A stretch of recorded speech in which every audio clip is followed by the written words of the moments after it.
Good Saturday morning, everybody. Y'all see what time it is?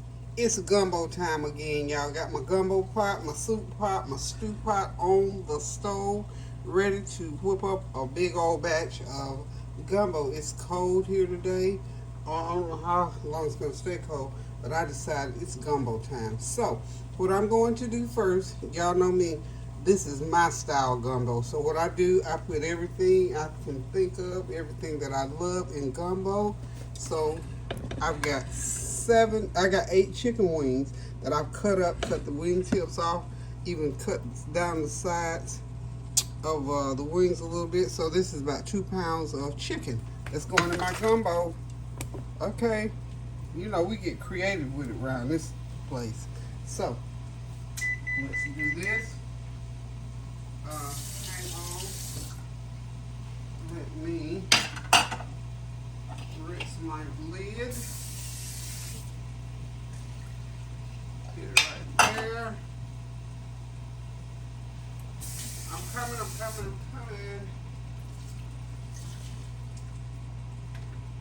Let me get my little sanitizer bottle right there on the side.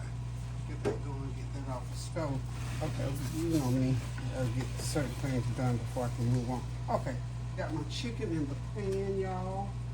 It's gonna be cooking for about 30 minutes. And it'll be done enough for me to go ahead and start putting the other ingredients in. So you see, chicken in the pot, y'all.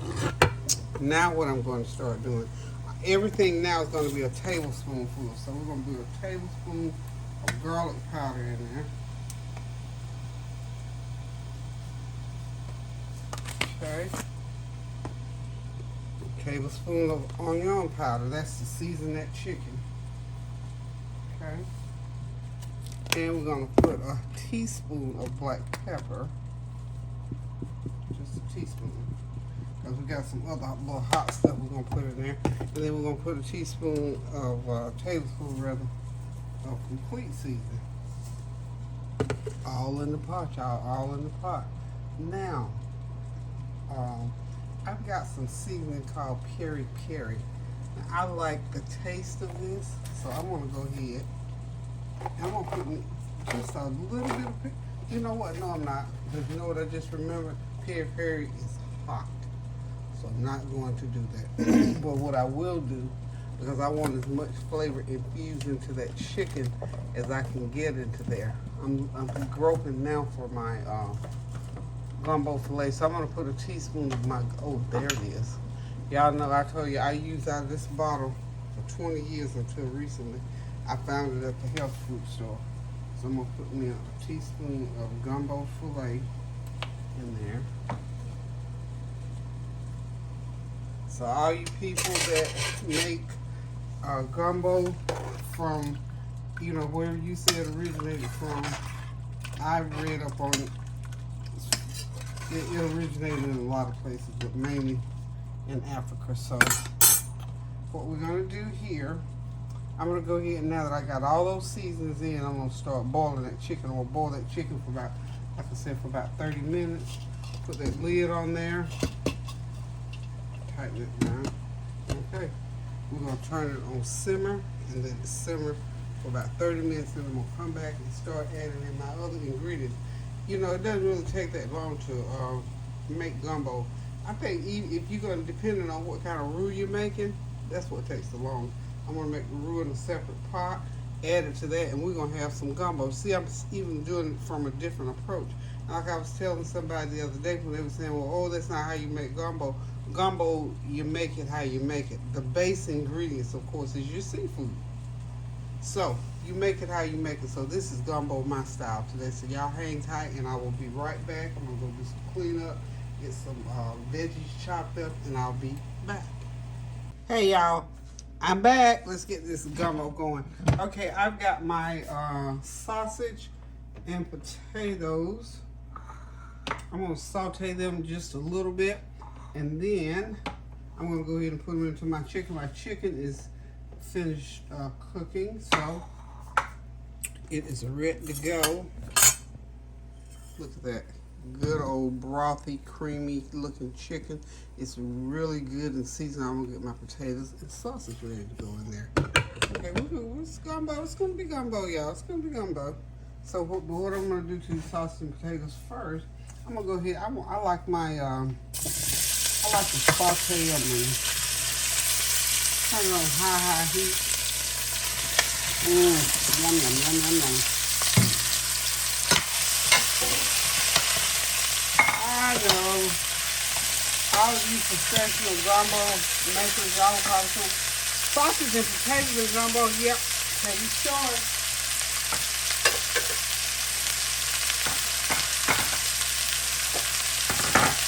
I love sausage, I love potatoes, and I love gumbo, so all this is going into my gumbo. This part of gumbo is, I think the way it's looking, I'm going to have to transfer it to a bigger pot, because this is like a pound of potatoes and almost 2 pounds of sausage. So this is like 3.5 pounds of ingredients right here that I got to put in to my pan. So now into this, I'm going to go ahead and get me a tablespoon of minced garlic, y'all. Tablespoon of minced garlic. That's to get those sausage and potatoes too. We're going to do this 5 or 6 minutes just to saute them, to pull that flavor to the forefront. That's all. That's all we're doing is pulling flavor here. Pulling flavor, y'all. And you know, like I say, every time we put saute like this to add together, we're going to season everything. And if y'all feel more comfortable calling this seafood stew, go ahead, call it seafood stew if you want to. But this is my version of gumbo. This is what I feel like gumbo should taste like. And put a little bit of black pepper in there. And stir them around. You don't have to put any salt that much in there, because guess what? The sauces are salty. So we're trying to be conservative with sausage, with the salt. So we just gonna saute these right on high. That looks good. You can eat that right by itself. It's gonna be so good going into that pan. Now I'm just gonna put I've got some garlic pepper that I want to put in here. That garlic pepper just has a flavor that I just love, love, love, love, love. It has some kind of seasoning. I haven't decided what all seasoning. I guess I can read the box. Okay. And I'm going to get me a couple cloves of fresh garlic to throw in there while I'm cooking. Okay, got me a different spoon there. This smells so good, y'all. I'm going to get my gumbo filet out again. And go ahead and sprinkle a little bit of that.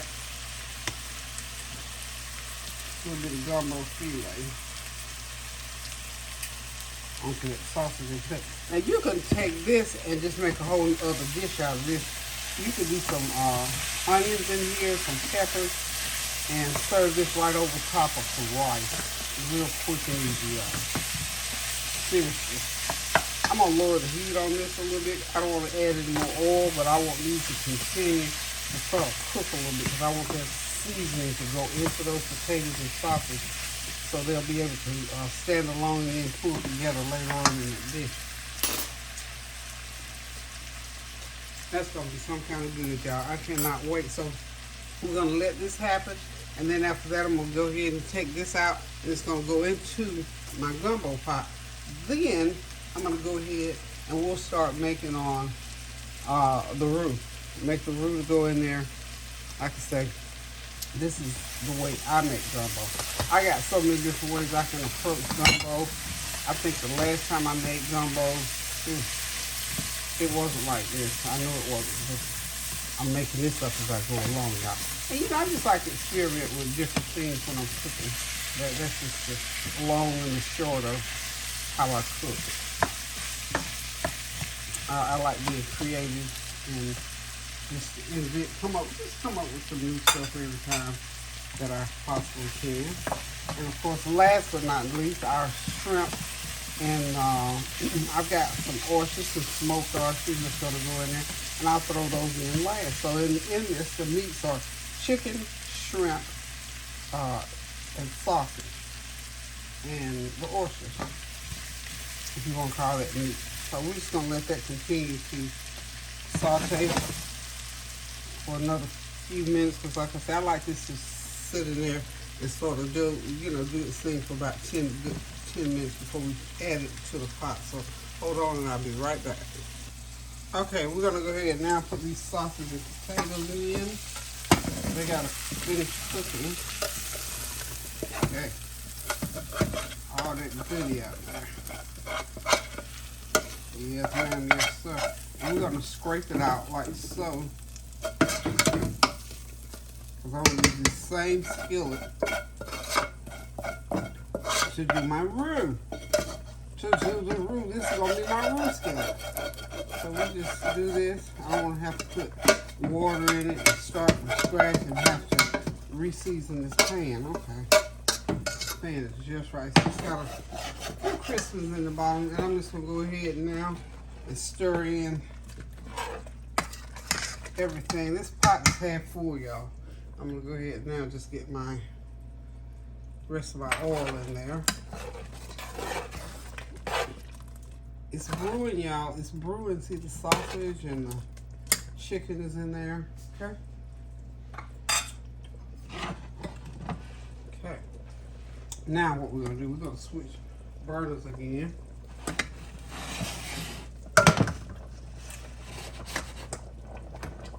We're going to let that oil get nice and hot. And then we're going to go ahead and start our roux. Okay? And then that way, we'll have everything going. Okay.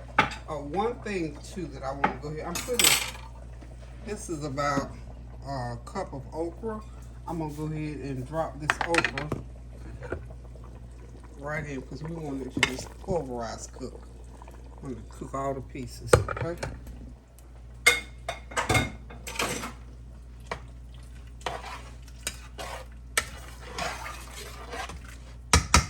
I'm gonna have to add some more water in here.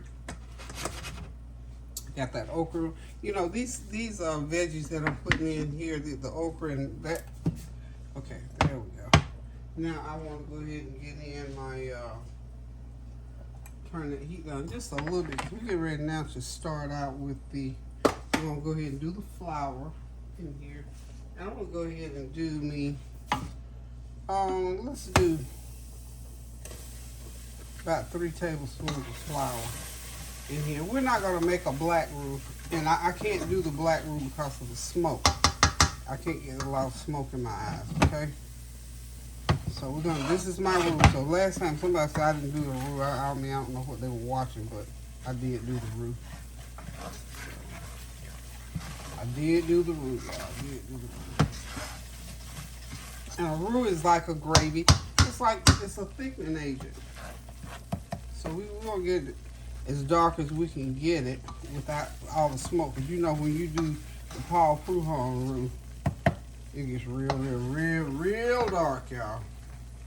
Real dark.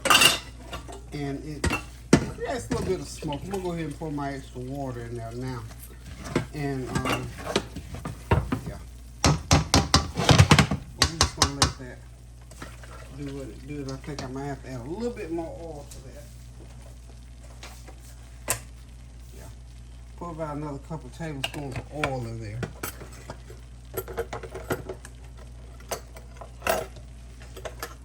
Okay.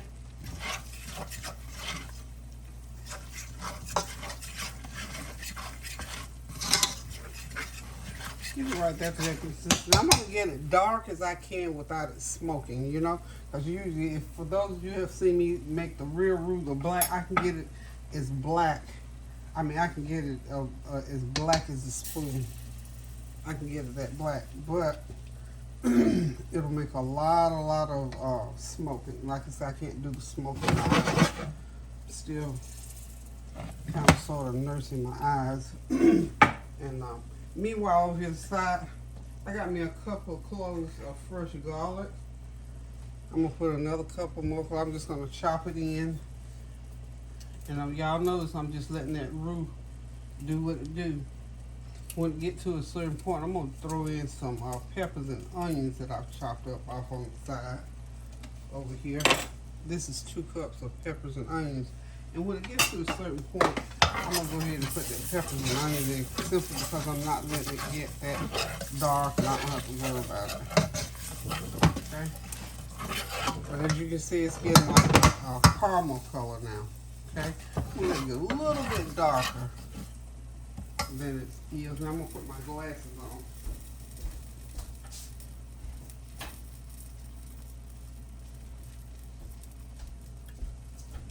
I don't know if I told you, ever since I had the cataract surgery, I cannot see out of my regular glasses. And when I put up, because they have a prescription, and my eyes are just not at that point anymore. Okay, it's getting dark now. And so what I'm going to do, I'm going to pour in this pepper and onion mixture. Because I want them to saute a little bit. Okay. And now's the perfect time to do it right along with the roux. Okay? Y'all see what I'm doing. I'm still letting it get dark. Yeah. And in a minute, I'm going to take it off of this burner. I'm going to switch burners so y'all can see it go in.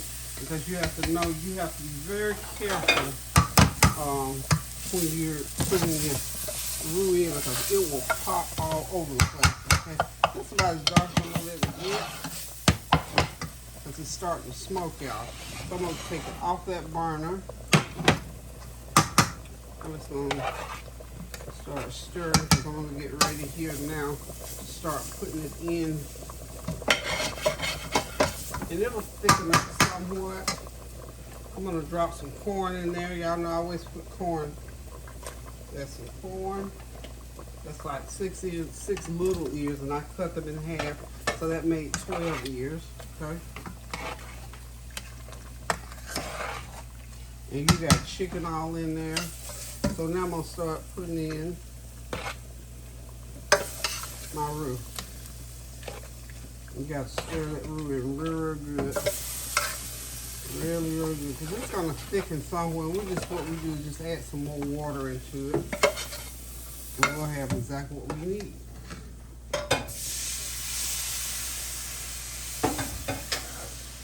Yet another way to make roux. Yet another way to make gumbo. And as you can see, it's looking like gumbo, y'all. Let's see. There we go. See what it's looking like now? Yeah. Let's see if we can get that camera up over there a little bit. There we go. That's a better view. How about them apples? Okay, what we have to do now, because we got that roux in there, we have to continue to stir it, because we don't want anything sticking. And you know the shrimp will go in last. Okay. Alrighty, so we're just gonna let this cook. We'll put me a little, about a couple of teaspoons of salt. At this point, get that broth seasoned up really good.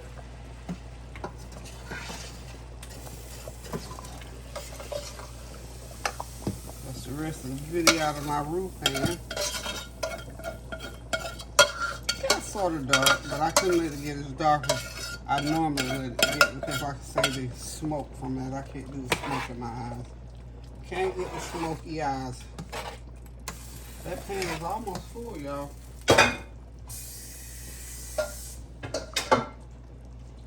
Almost full. Okay. And that, my friends, is one version of how I make gumbo. Now I'm going to add me another tablespoon of gumbo filet in there. And at this point, I'm going to start to taste. Oh, I've got my, where's my packet? Yeah.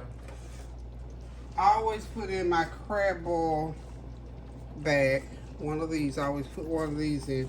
And if it's not a hot one, I'll leave it in there. I don't think this is a hot one. It usually says it. I think it's not hot. Okay. So we're going to find out. It's hot, but not really hot. Not super hot. Like some of them, if they're really hot, I can't leave them in there long because I don't like a lot of hot stuff. So I'm going to go ahead and put that bag in. Okay. And in a few minutes, we're going to go ahead and get in the shrimp. Okay. Get all my goodie out of here. There we go. This is a big pot, y'all. This is a 5-gallon pot, y'all. Okay, so we're just gonna go ahead and let it cook now. The flavor from that bag of seasoning is gonna cook through there, and I'm praying that it's not hot because I always throw me a little of dirt seasoning in, and I haven't put it in yet, so. This is gonna be so wonderful, y'all. You see them bones, chicken bones in there? Sometimes if I had a lot of chicken, but you know, people like to eat that gumbo and lift them bones up out of there and suck on them. So we have to leave those bones in, y'all. Yum, yummy, yum, yum, yum. So everything has to cook now. I'm gonna let this cook. I'm gonna let it simmer for a good hour. And then it's going to be right on point. So hold on and we'll be back. And I'll add the shrimp. That'll be the last thing that I add in the oysters. So we'll be back shortly. Okay, y'all. I know you see it. This gumbo is cooking with purpose and integrity. I'm here to tell you, this is going to be some good stuff right here, y'all. It's getting thicker, as you can see. All my chicken has cooked apart. I've got most of the bones out of it, but I'll leave a few in. It's getting thick. And when it gets this thick now, you have to watch it because it'll start sticking to the bottom of the pan. So therefore, I need this heat moving because I'm going to put my shrimp and my smoked oysters in. Yep, they're canned, so there they go. There's the first can, y'all. Somebody said you don't put canned oysters. Yes, I do, and they taste just fine. Yes, I do put canned oysters. Have you seen the price of fresh oysters lately? Above my pay grade. Anyway, I'm just kidding. Around here, it's hard to get fresh oysters, and I'm not going to pay $40 for a cup of oysters. It's not fresh. Sorry. If I know they're fresh, I'll buy them. But I didn't know these were fresh, so. And this is what I usually end up, most of the time, is using the, I've used, oh Lord, I think ever since I can remember knowing how to do a seafood dish, I've used the smoked, because when we were overseas, of course, we didn't have to worry about it. When we were in Spain, well, we could get oysters free flowing. But at other places on different bases, they would have different name brands of the smoked and the canned oysters. That's how I learned. Well, my husband, of course, turned me on to that, the different kinds of canned oysters. And that's how I know to use them. And so they're fine. So, you know, people who feel like they cook the authentic, original gumbo wherever you live, and because the last time I got some authentic, I'm doing the finger curl. Last time I got authentic gumbo, I didn't see any oysters, period. So, I don't know. But this is what this is my version, and this is what I feel like it all tastes. Now, normally I would have some fish. I thought I did have some fish, but I remember now I did the last of my swai fish. I love to put swai fish or any kind of filleted fish in here, but I didn't have any, so I won't have any fish in there. Okay, so the last thing I gotta put, of course, are my shrimp. So we're gonna let that get sort of to let them bubble up a little bit longer, a little bit more rather, and then I'm gonna go ahead and throw in the shrimp. Now these are jumbo shrimp. I'll let you see. But these are what jumbo shrimp look like. These are jumbos, okay? So I'm just gonna cut them in half. I don't like like the big whole pieces when I'm eating. I don't want a big whole one going. I just don't. I like them. I'm gonna cut them anyway. So I'll just cut them one time, and so it'll make them. It'll cut them. It'll get them down to large shrimp. I didn't have it just large shrimp already on hand, so I use my jumbos, which is what I usually use for my battered shrimp. But these are fine. But for gumbo and stuff like this, I try to use the large shrimp. Because they're, you know, almost like bite size, spoon size, whatever you want to say. So, but we're going to make this right. And we may have a few whole ones in there, I don't know. Because I think I got about, this is 2 pounds of raw shrimp that I'm getting ready to put in here. And again, like I said, we put these in last because you don't want to cook those shrimp 3 or 4 hours like that. You let them cook for a good 30, 45 minutes, and then after a while, when they cook, you know, it's funny how you cook shrimp. Okay, if you cook them too fast, they get tough and rubbery. If you cook them just right, like the way I'm getting ready to do these, I'm gonna let them stand for a certain amount of time, then I'm gonna turn the heat off, and those shrimp will sit in that juice, and they'll finish cooking. I'm gonna add some more water because my broth, I notice, is getting thicker. So I'll put another cup or so of water in there. And at this point is when you're gonna taste and make sure whether or not all of your seasonings are okay. If you need to add some salt, some pepper, whatever, anything. Look at that, y'all. Look at that goodness. And of course, you know I got a pot of rice already on. So I'm letting all that goodness cook together. And I got just enough space in that pot to drop these shrimp so it will have room to cook, because you have to leave room to cook. You know, you don't want it boiling all over the stove and where you can't have it cooking like it should. But like I say, back to how we do these shrimp. Excuse me, if you ever get a hold of some tough shrimp, that means they've cooked too long, too quickly. Or you just didn't do it. There's just something about it. I just know that this is the way I do to get the best result, because by if there's some gumbo left, gumbo will freeze. Excuse me, I got something going the wrong way. Gumbo will freeze great 4 or 5 months, and you take it out and those shrimp have a nice, almost like a chickeny, you know, like a piece of good old chicken breast that's good and tender. To me, now this is my description of what it tastes like. It has that sort of a texture to it, and that's fine. But if they're tough, no, I don't want no tough shrimp in my food. I don't want tough cooked shrimp. So just like what I'm getting ready to do right here, right now, like that broth is like about like that. And I'm only gonna, see, this is 2 pounds of jumbo shrimp I'm putting in, y'all. 2 pounds. Drop them right in there. And we're gonna only let this heat stay on. That's a lot of shrimp in it. But we got a lot of gumbo. And we want shrimp, like, we don't want that disappointing gumbo, like you bite into that spoon of gumbo and there ain't no shrimp in there now.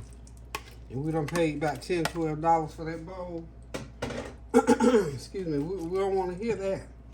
So this pot will have lots of nice shrimp. It has 2 pounds of everything pretty much in here. 2 pounds of chicken, 2 pounds of sausage, 2 pounds of shrimp, potatoes. I see a bone there. See, that's a chicken bone. So then you know what I like to do. I'll leave some in here because I like to get me one upon my spoon when I'm eating. You know how you suck that juice out of that bone? Come on, man. Y'all know what y'all real stew and gumbo and soup eaters. Y'all know what I'm talking about. Okay, so this pot is as full as it needs to be. I almost ran it over, but we're good. We're still good. It has room to cook because I want to get to another good boil, and then we're gonna turn it off, and we're done with the cooking process. Except those shrimp will just sit in there and continue to cook in the heat of the pot versus cooking, you know, boiling cooking. And then, like I said, by now, because of the roux, remember we made a flour roux, that gumbo will start sticking to the pan. See, This is about how we want it, about like that. But see, this gumbo is loaded. So this gumbo here, if you bought it in a restaurant, baby, $20 a bowl, and I'm talking about a 12 or 14-ounce bowl, easy $20. Because I know I pay 10 for that watery stuff. I like my gumbo nice and thick and full like this. So go back through the video and just watch step by, and it's just real simple. It's just a matter of you know, all the ingredients. I got sausage, chicken, let's see, sausage, chicken, shrimp, oysters. Okay, then I've got green peppers, onions, okra, corn, potatoes.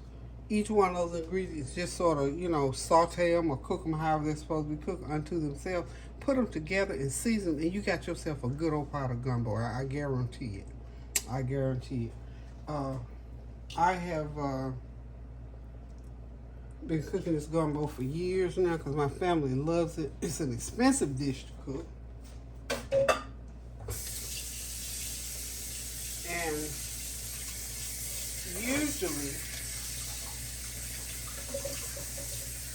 hold on 1 minute, I'm coming right back. I need my dishcloth. Need the dishcloth, y'all. Need the dishcloth.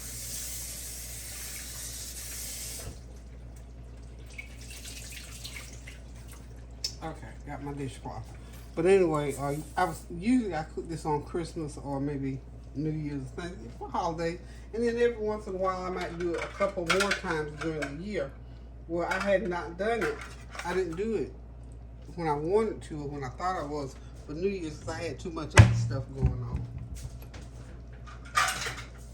I had planned this big old meal and didn't include the gumbo, so I thought, well, I'm not going to do the gumbo. But I think I've done gumbo maybe 2 or 3 times already during the year.